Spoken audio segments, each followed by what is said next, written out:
William Unick is a spree killer, a mass murderer, and a serial killer. Let's get into it. Unick was a police constable in Uganda. We know absolutely nothing about his personal life up until the point when he went on his first murder spree in the Belgian Congo in 1954. Descriptions of what he did and how many lives he took, well, they really vary. According to a very small Reuters article out of Dar es Salaam in 1954, Unick inspired a large police search by foot, in planes, and in vehicles through the bushland after he killed a police sergeant corporal, then stole the keys to the police armory, burned down 2 huts, and killed a total of 16 people, all in a village called Mahagi, and that's near Lake Victoria.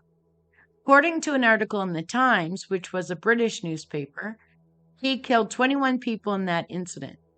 All of the killings happened within a time window of just under 2 hours, where he moved from the police station to the armory to the huts in the village. He escaped the search, and it's really unknown what he was up to from 1954 to 1957.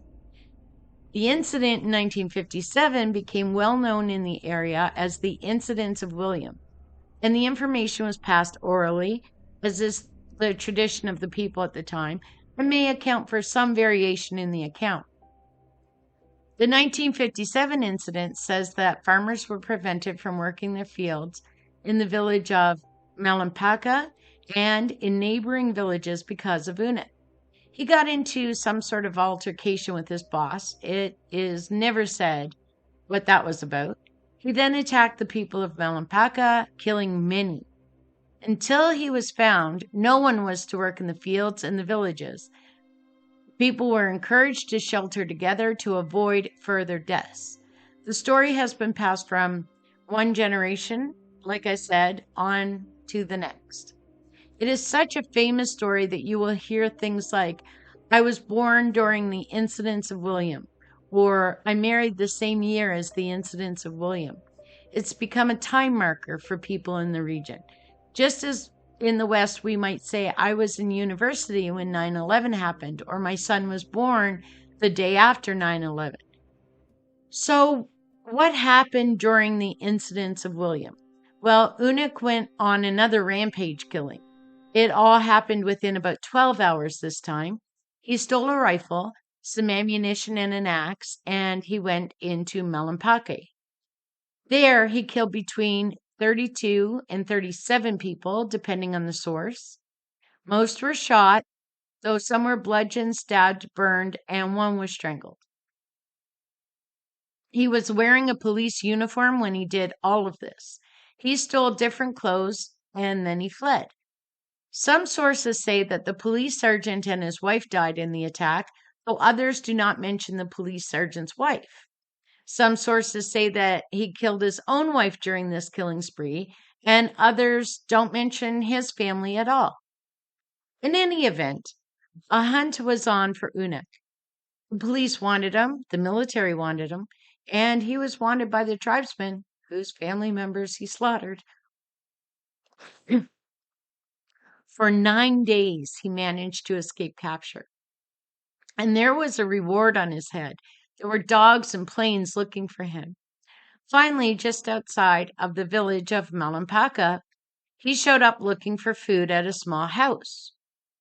The man of the house, Iyambu Ben Iyambu, fed him, and when Unick left, he told the authorities. Unick was armed, and Iyambu was obviously concerned for himself and for his family, but he agreed with authorities that if Unick came back looking for more food, he would try to keep Unick in his home.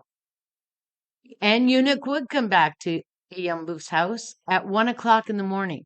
Iyambu fed him and then sent his wife from the home. He sent her to go ahead and get the police.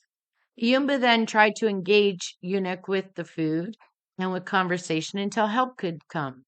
It took 2 hours.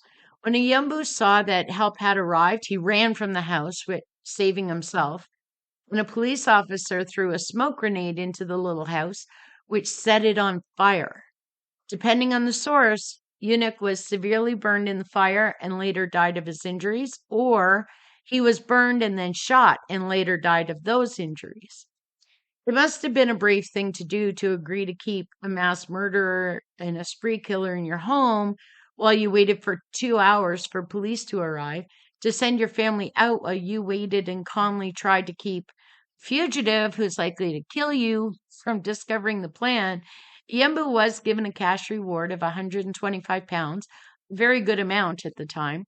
He was also given the British Empire Medal for bravery.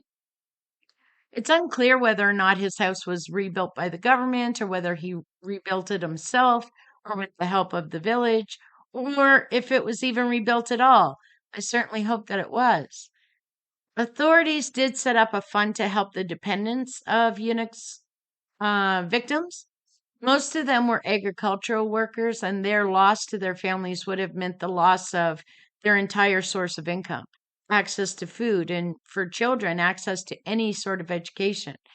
The provincial governors also built a maternity clinic as a memorial to the victims in 1958.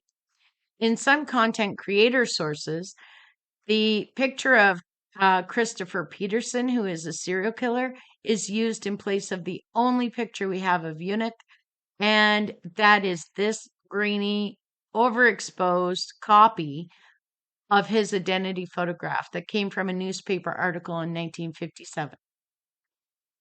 Thanks for listening.